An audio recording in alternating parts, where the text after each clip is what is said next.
Ayan o, so puro electric po yung tinitingnan po natin dito na ang brand po ay Wuling. So ayan o. So nakita po natin ito sa Facebook na nag-advertise ng mga kanilang mga electric vehicle. So yan o, ganda nun. Ang cute nito o, pang 2-seater. Pero ang pinunta po talaga natin dito ay yung van nila. Yan o, ang laki. So nako-customize po yan. Meron pong 6-seater, meron pong 9-seater, meron 14-seater. At meron din ganito, oh.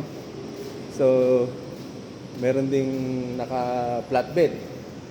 So, ito yung titingnan po natin ngayon, yung 14-seater. Ano? Dami, oh. Pwedeng van na talaga. Ang price nito, nasa 1.283 lang.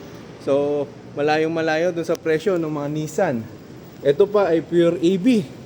So, ganda, ah. Nakakuha na rin, ano? Ayan, oh.